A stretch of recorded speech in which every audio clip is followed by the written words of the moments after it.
Okay, so let's start with the prayers.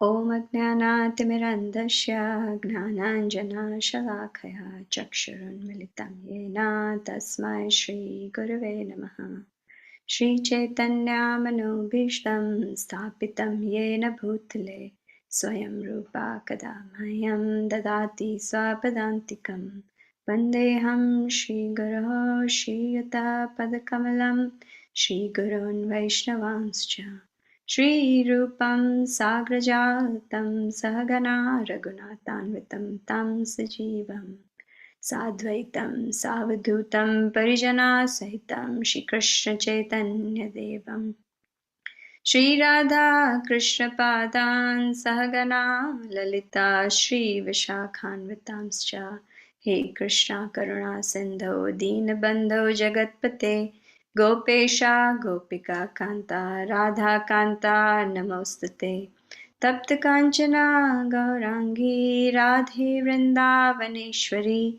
Rishabhanu Sute Devi Pranamami Hari Priye Vanchakalpatarubhyascha Kripa Sindhubhaiva cha Patitanam Pavanebhyo Vaishnavebhyo Namo Namaha Namo Vishnupadaya Krishna Prastaya Bhutale Srimate Bhaktivedanta Swaminiti Namine Namaste Saraswate Deve Gauravani Pracharine Nirvishesha Shunyavadi Pashyatya Deshatarine Jai Shri Krishna Chaitanya Prabhu Nityananda Shri Advaita Gadadhara Shivasadi Gaur Bhakta Vrinda Hare Krishna Krishna Krishna Hare Hare Hare Rama Rama Rama Hare Hare. The Srimad Bhagavatam prayers. Narayanam namaskritya naram chaiva narottamam devim saraswatim vyasam tato jayam mudirayet shunvatam swakatha krishna punyashravana kirtana hridayantasdo hi bhadrani vidunoti shuhatsatam nashtaprayeshu abhadreshu nityam bhagavata sevaya Bhagavate Uttama Shloke Bhaktir Bhakti Naishtaki. Om Namo Bhagavate Vasudevaya. Om Namo Bhagavate Vasudevaya. Om Namo Bhagavate Vasudevaya. Hare Krishna devotees, welcome to the Sunday morning Bhagavatam class. I would like to seek blessings of all the assembled Vaishnavas, my Guru Maharaj, Srila Prabhupada, Lord Chaitanya, and Lord Shri Krishna, that I may speak something beneficial for myself and all of you. We're going to be chanting text.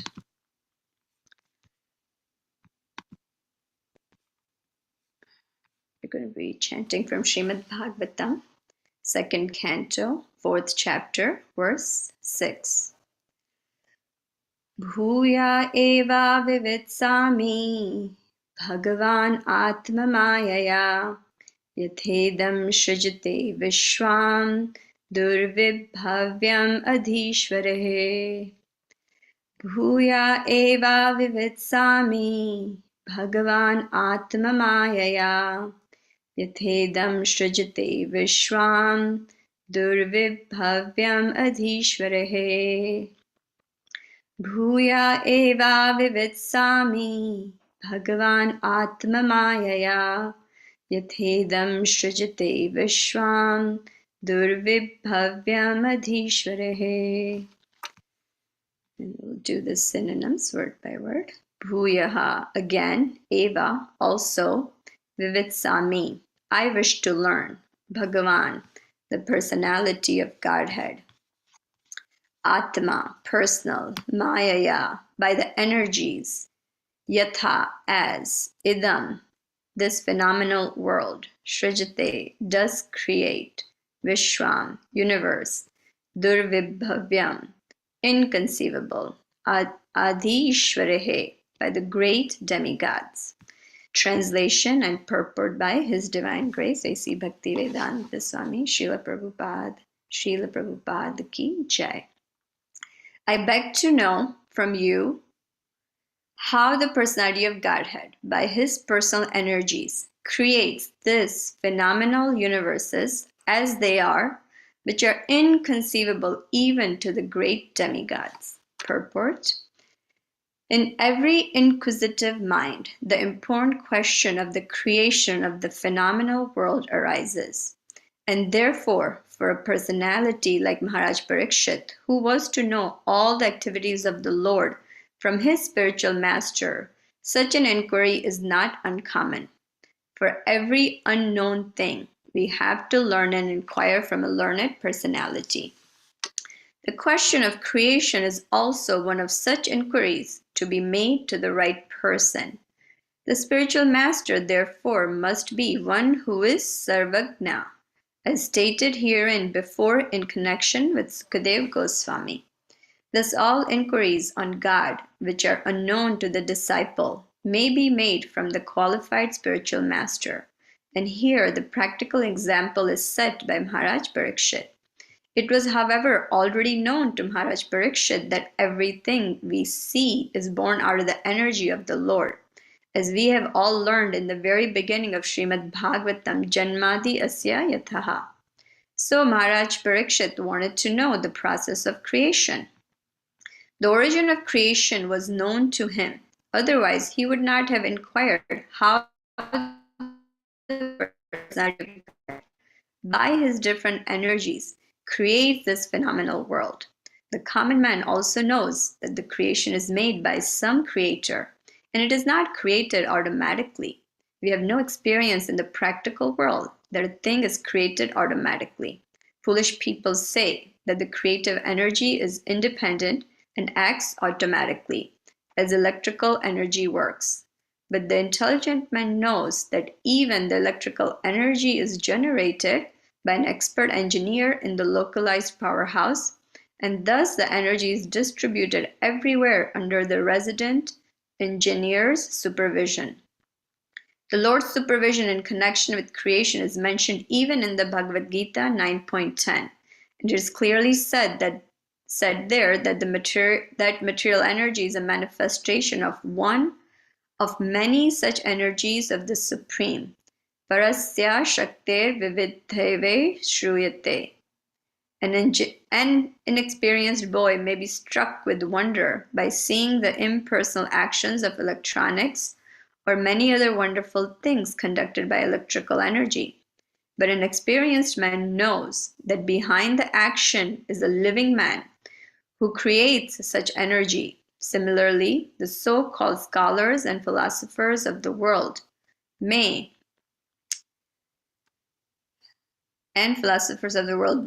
by mental speculation, present so many utopian theories about the impersonal creation of the universe. But an intelligent devotee of the Lord, by studying the Bhagavad Gita, can know that behind the creation is the hand of the Supreme Lord. Just as in the generating electrical powerhouse, there is a resident engineer. The research scholar finds out the cause and the effect of everything. But research scholars as great as Brahma, Shiva, Indra, and many other demigods are sometimes bewildered by seeing the wonderful creative energy of the Lord. So what to speak of the tiny mundane scholars dealing in petty things? As there are differences in the living conditions of different planets of the universe, and as one planet is superior to others, the brains of the living entities in those respective planets are also of different categorical values. As stated in the Bhagavad Gita, one can compare the long duration of the life of inhabitants of Brahma's planet, which is inconceivable to the inhabitants of this planet Earth. So, to the categorical value of the brain of Brahmaji, also inconceivable to any great scientist of this planet. And with such high brain power, Even Brahmaji has described in his great Samhita, Brahma Samhita 5.1 as follows: Ishvara Parama Krishna Sachitananda Vigraha Anadir Adir Govinda Sarva Karana Karanam. There are many personalities possessing the qualities of Bhagavan, but Krishna is the supreme because none can excel him. He is the supreme person and his body is eternal, full of knowledge and bliss. He is the primeval Lord Govinda and the cause of all causes. Brahmaji admits Lord Krishna to be the supreme cause of all causes, but persons with tiny brains within this petty planet, Earth, think of the Lord as one of them. Thus, when the Lord says in the Bhagavad Gita that he, Lord Krishna, is all in all, the speculative philosophers and the mundane wranglers deride him, and the Lord regretfully says, Avajananti mam mudha manushim tanum ashritam param bhavam agnanto mama bhuta maheshwaram. Fools deride me when I descend in the human form. They do not know my transcendental nature and my supreme dominion over all that to be. Bhagavad Gita 9.11. Brahma and Shiva, and what to speak of other demigods, are bhutas or powerful created demigods who manage universal affairs, much like ministers appointed by a king. The ministers may be Ishwaras or controllers, but the Supreme Lord is Maheshwara, or the creator of the controllers. Persons with a poor fund of knowledge do not know this, and therefore they have the audacity to deride him, because he comes before us by his causeless mercy, occasionally as a human being. The Lord is not like a human being. He is Satchitananda Vigraha, or the absolute personality of Godhead, and there is no difference between his body and his soul. He is both the power and the powerful. Maharaj Parikshit did not ask his spiritual master Sukadeva Goswami to narrate Lord Krishna's pastimes in Vrindavana. He wanted to hear first about the creation of the Lord. Sukadeva Goswami did not say that the king should hear about the direct transcendental pastimes of the Lord. The time was very short, and naturally Sukadeva Goswami could have gone directly to the 10th canto to make a shortcut of the whole thing, as generally done by the professional reciters. But neither the king nor the great speaker of Srimad Bhagavatam jumped up like the organizers of Bhagavatam. Both of them proceeded systematically so that both future readers and hearers might take lessons from the example of the procedure of reciting Srimad Bhagavatam. Those who are under the control of the external energy of the Lord, or in other words, those who are in the material world, must first of all know how the external energy of the Lord is working under the direction of the Supreme Personality. And afterwards, one may try to enter into the activities of his internal energy. The mundaners are mostly worshippers of Durga Devi, the external energy of Krishna. But they do not know that Durga Devi is but the shadow energy of the Lord. Behind her astonishing display of material workings is the direction of the Lord, as confirmed in the Bhagavad Gita 9.10. The Brahma Samhita affirms that Durga Shakti is working by the direction of Govinda, and without his sanction, the powerful Durga Shakti cannot move even a blade of grass. Therefore, the neophyte devotee, instead of jumping at once to the platform of transcendental pastimes presented by the internal energy of the Lord, may know how great the Supreme Lord is by inquiring about the process of his creative energy. In the Chaitanya Charitamrita also, descriptions of the creative energy and the Lord's hand in it are explained. And the author of Chaitanya Charitamrita has warned the neophyte devotees to be seriously on guard against the pitfall of neglecting knowledge about Krishna in regard to how great he is. Only when one knows Lord Krishna's greatness can one firmly put one's unflinching faith in him. Otherwise, like the common men, even the great leaders of men will mistake Lord Krishna for one of the many demigods, or a historical personality, or a myth only.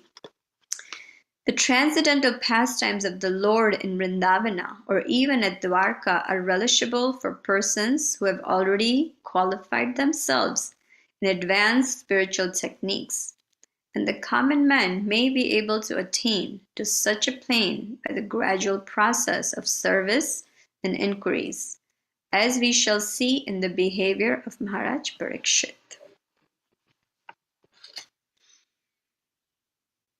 Okay. So it's a long purport, and trying to cover it in about half an hour, 45 minutes. I'm not, may not be able to do a justice to it, but just a few of the things that we can discuss. So, as we all know, the Srimad Bhagavatam contains the 10 topics that are varied, presented in different cantos. And then that is given in this Srimad Bhagavatam 2.10.1. And then the 10 topics that are covered is one is Sarga, which is universal creation by the Supreme Lord. There is Visarga, which is a secondary creation by Lord Brahma. Then there is Sthanam, which is a positioning of living entities in various planetary systems. And Poshanam, the Lord's protection for the devotees. The fifth is Utti, inclination to act. 6 is Manavantara, the reigns of Manus. Then there is 7 is Ishanu Katha, the topics of the Lord's various incarnations and his devotees. 8 is Nirodha, annihilation. 9 is Mukti, liberation. And 10 is Ashraya, the supreme shelter, Lord Krishna, Lord Shri Krishna. So all aspects of this knowledge that are important for one to understand in this human form of life is summarized in this. And as we read through the Bhagavatam, these topics are spread out, and then they're carefully and vividly described in different cantos. So this is the very first topic that Maharaj Parikshit is questioning about, the creation, the sarga. So it is beginning with the inquiry from Maharaj Parikshit. And I also thought maybe we can quickly kind of do a recap of this beginning of this, where this second canto started and what the flow is, just so we can see how Maharaj Parikshit has come to this, asking this question. So at the end of Canto 1, Sukadev Goswami had come and Maharaj Parikshit met him as he was sitting on the bank of the Ganges surrounded by many sages. He approached him and then he asked him a very important question. He asked him at the end that what is the ultimate duty of every person, and especially for one who is about to die, because he was cursed and he only had 7 days. So very appropriate question, not only for Maharaj Parikshit, but for all of us also, because, we use these terms like who has seen tomorrow, but we really don't necessarily, act in that way, because we really don't know if we're going to wake up tomorrow.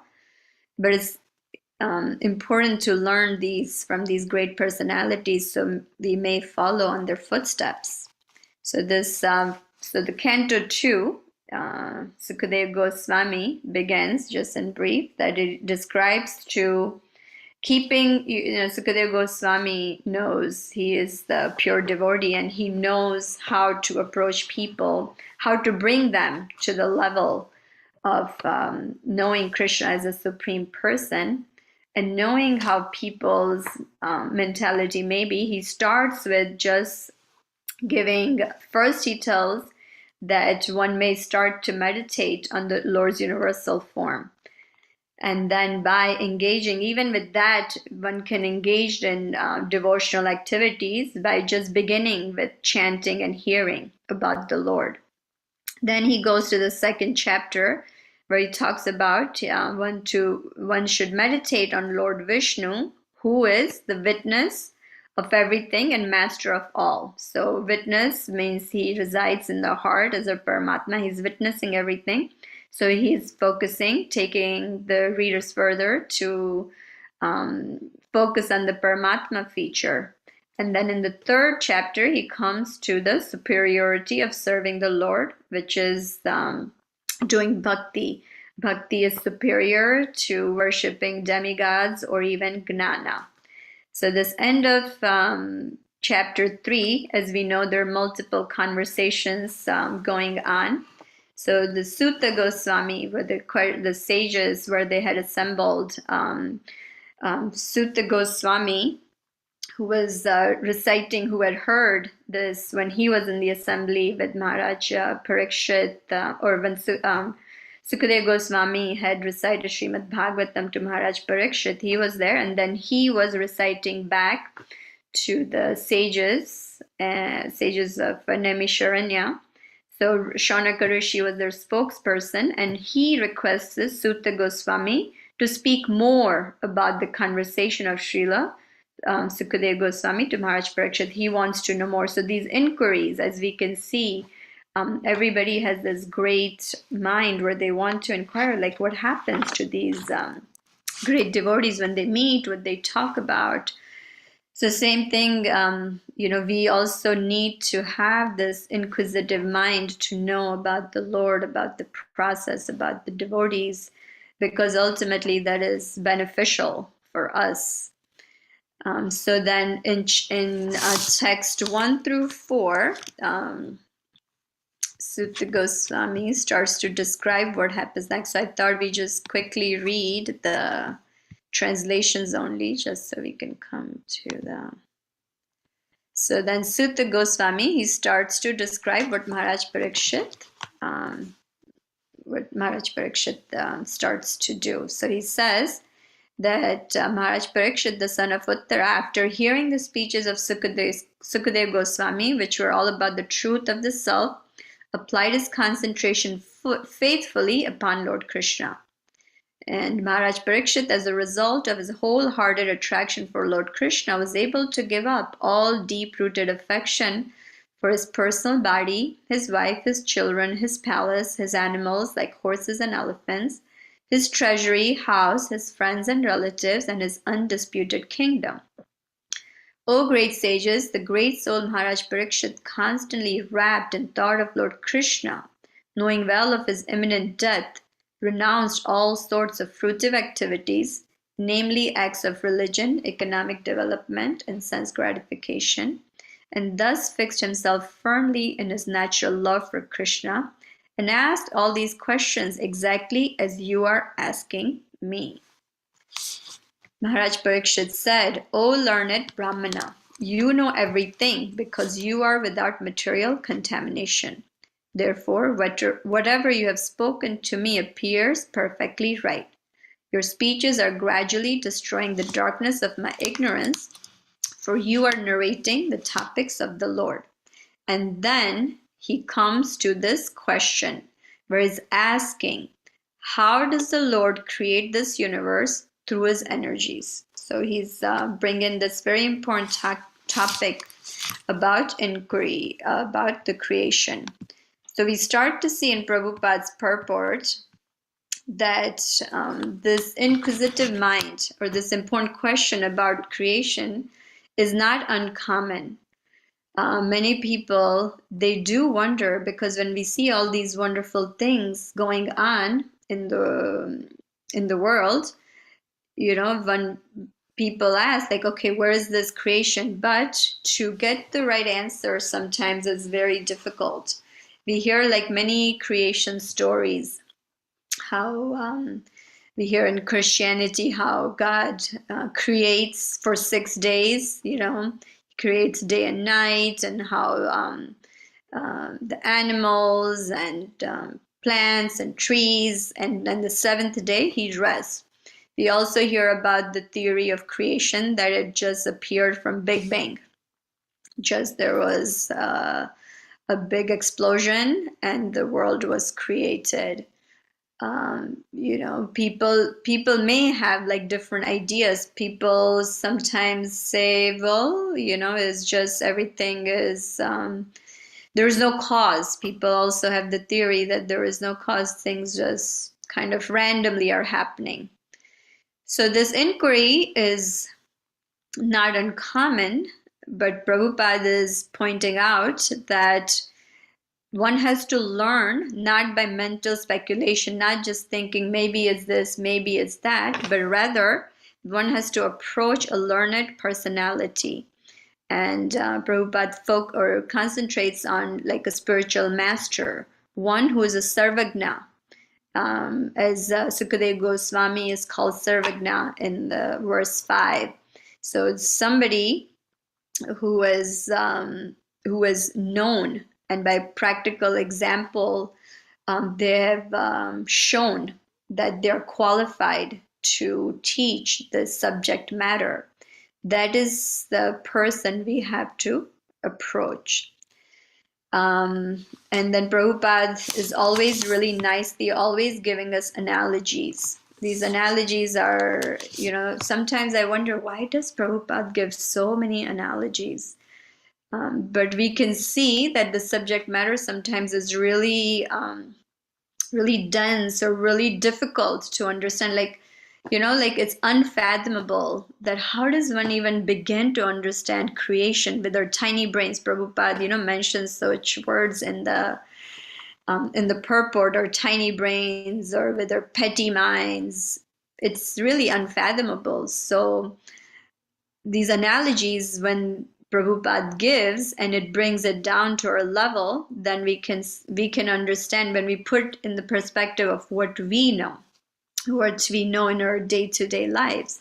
So Prabhupada is bringing out this analogy of the engineer, that behind this creation, there is a creator. It is not just something automatically running, because we can see even in our practical lives that there are machines, even as simple as like this table I'm using, or this electronics. There is somebody who has made it. It just didn't automatically appear out of nowhere.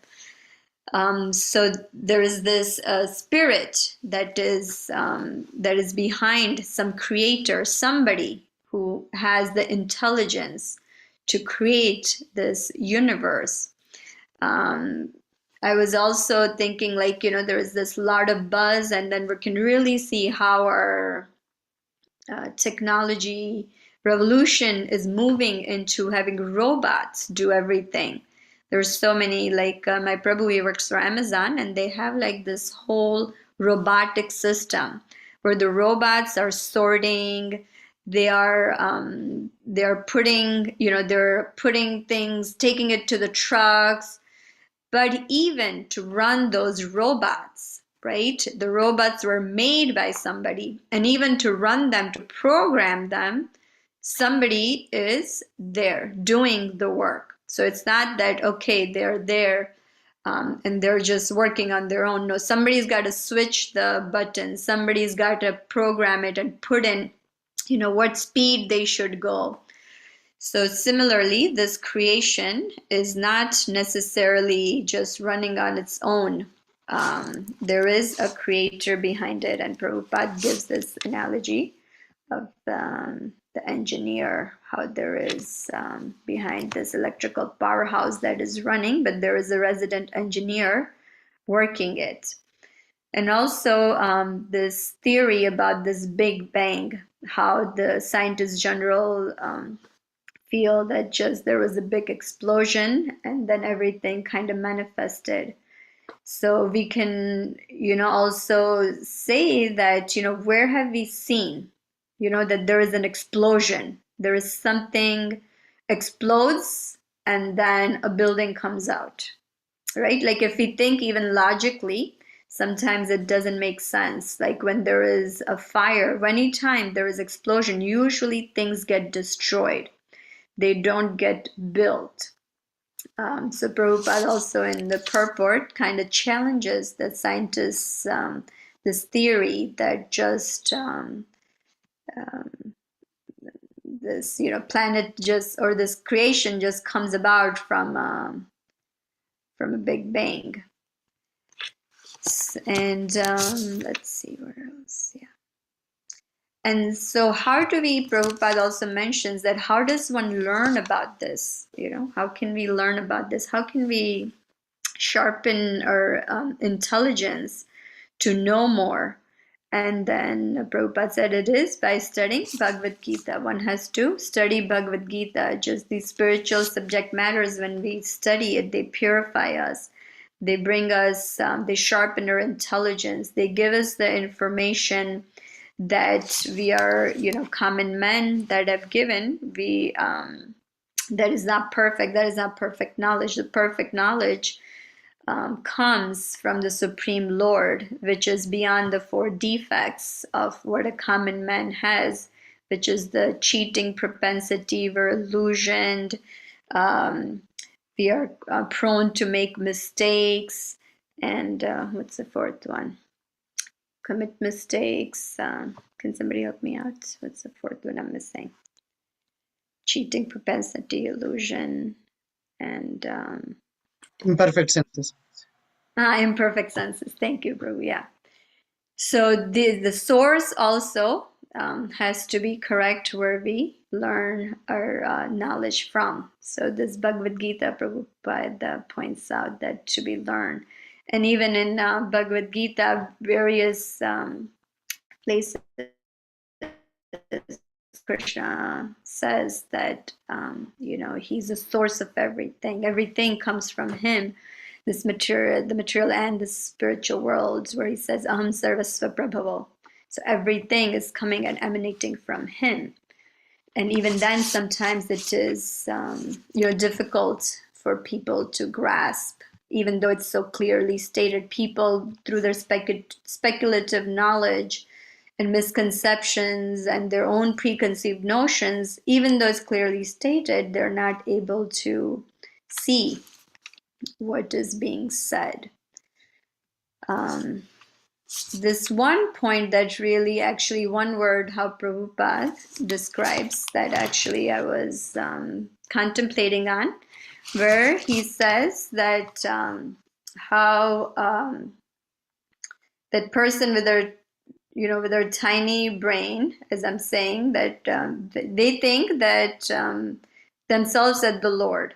And then in Bhagavad Gita, even though the Lord says that the speculative philosophers and mundane wranglers deride him, and the Lord regretfully says. So I was just kind of contemplating regretfully. So why is the Lord being regretful, right? We hear Krishna is self-sufficient and, why does Lord need to feel that way? Sometimes Prabhupada's use of words are really kind of catches our attention. And so that was, kind of that, even though it's just one word, it kind of, I became a little contemplative about it.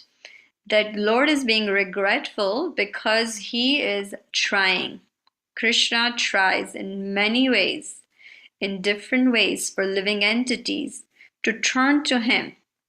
He gives the scriptures, he sends the saintly personalities in our lives, he sends guru, because what are these spiritual masters, Prabhupada's disciples, what are they doing? They're going, they're traveling.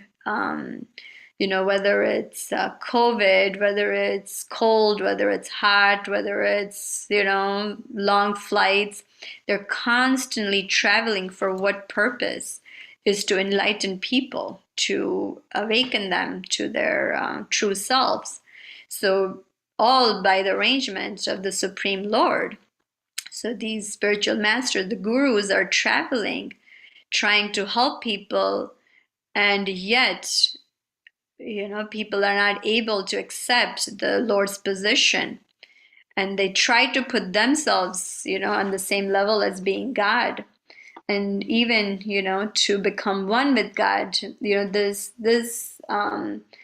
becoming one with God, or people thinking they become God, is so prominent. Like when we talk to people, when we come across people, people have this concept that, or they even have this understanding that we are a tiny part of something big. But they also have the conception that over time I can become that. I can become the Lord. I can become God. I can become that big. So the trick of illusion of Maya is so strong that even when people read, hear, see from the saintly personality, it's sometimes difficult for them to give up this misconception. So even when all this doesn't work, then Lord comes himself in the form of a human being. He plays his pastimes on this earthly planet to attract people, to show them, through his inconceivable pastimes of killing of demons, or having 16,100 wives, that he is the Lord. He's the supreme Lord. Like no human can possibly do those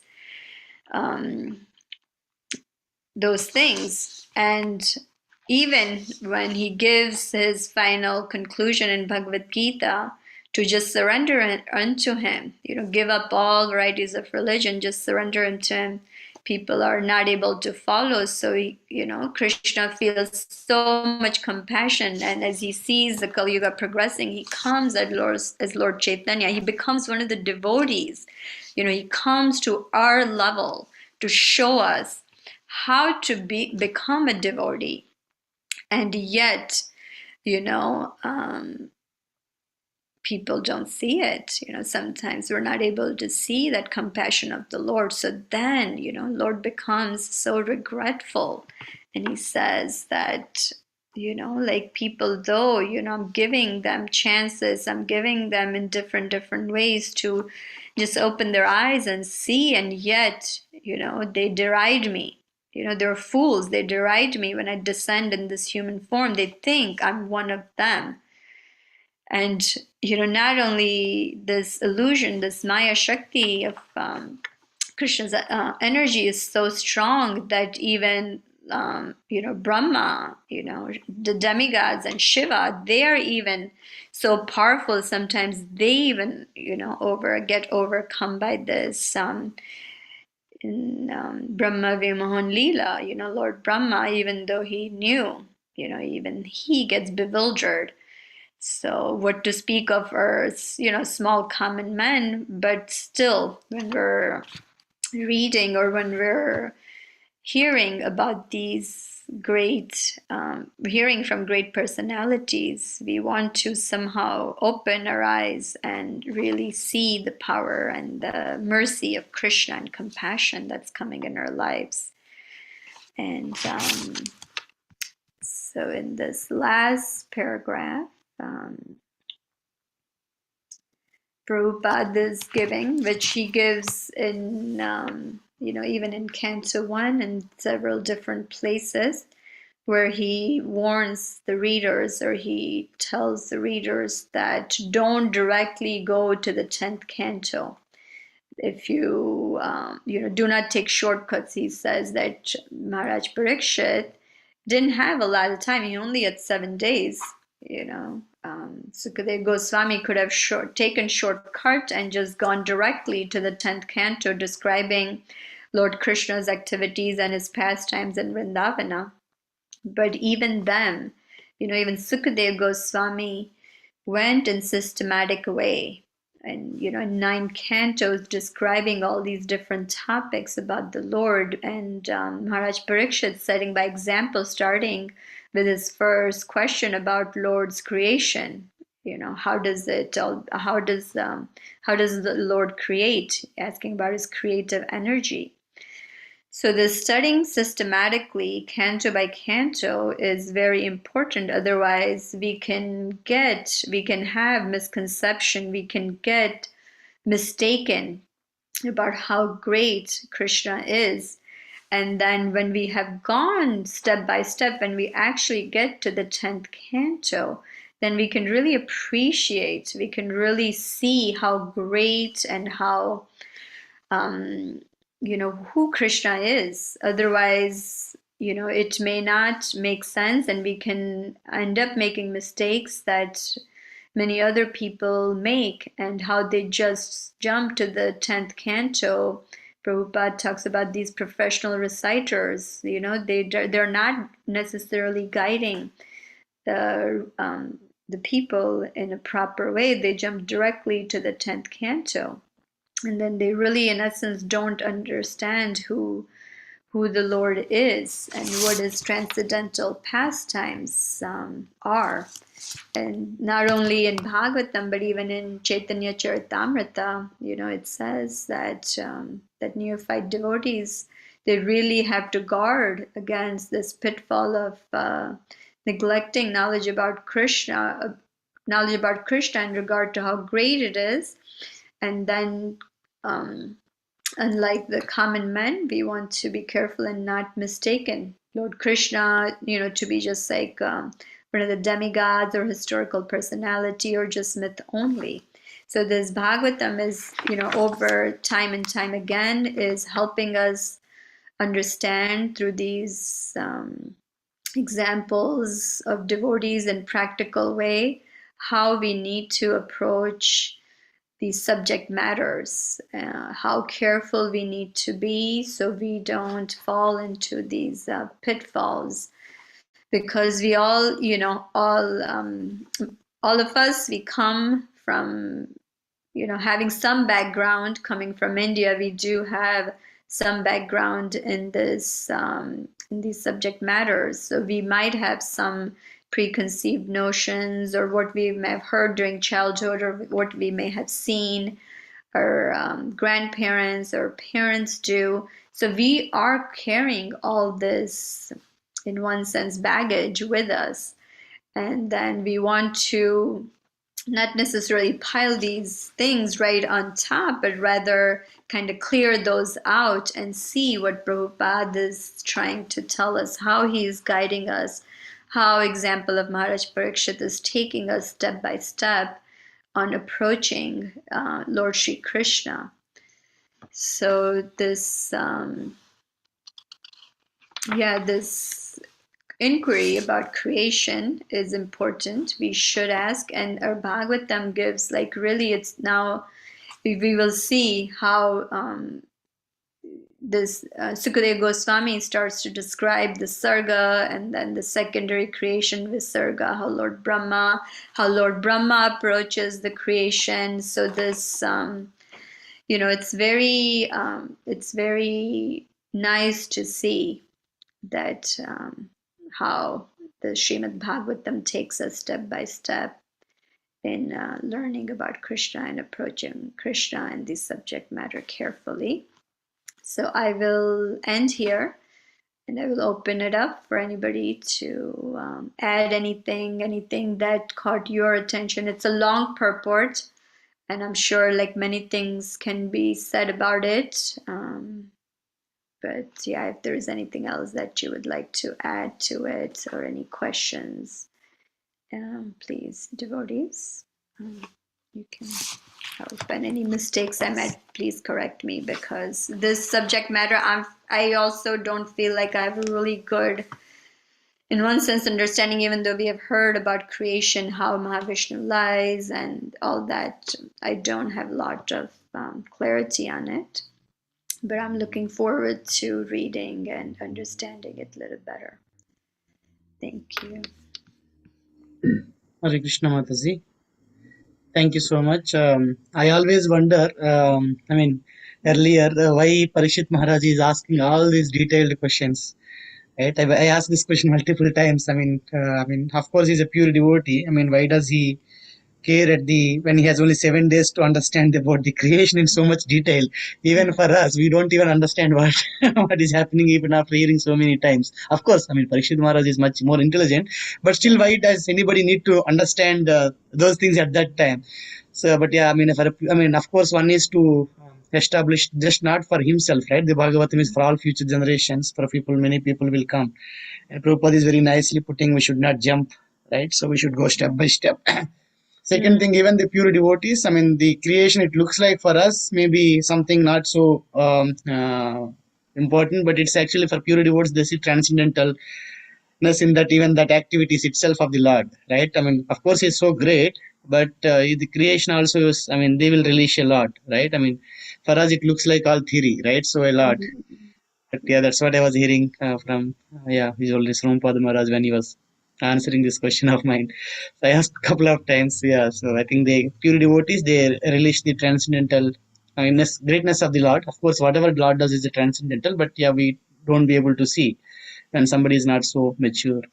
So I was thinking, yeah, Prabhupada is putting one need to understand the greatness of the Lord. Otherwise, people will misunderstand him about his sweetness. Just looks like us, right? I mean, it just looks like us with two hands and two eyes, and we'll if he does something, I mean, it's so great, then it's easy to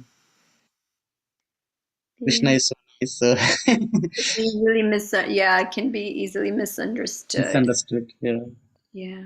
thank Yeah. you. Yeah, thank you, Prabhu. Yeah, thank you for bringing up that point. Yeah, like even for us, I don't think, unless Prabhupada emphasizes so much and with the clarity that Prabhupada presents, even for us, I mean, I don't think, yeah, like, for myself, like I would have ever understood because this concept of that God comes as one of us and then he also gets bound in karma because all these theories are there that okay, his dynasty, the fratricidal war happened to Krishna. This is like topic that people say it happened to him because he was a cause. People say that he's a cause of the Kurukshetra battle. If he was God, he could have stopped it. So they have like these theories that God also comes under the laws of karma when he comes as one of us, or he seems like he comes as one of us, but if it wasn't for Prabhupada and his writing, I think we can all, stay in that position. That it's Yes, yeah, yeah. because it seems like it, right? Like when you put things together, you're like, oh, you're right. He was. So maybe this is the reaction he got.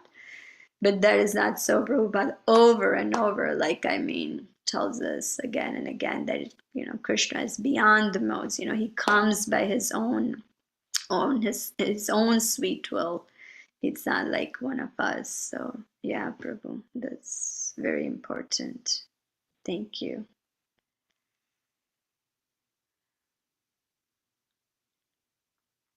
Okay. Any other devotees want to add anything?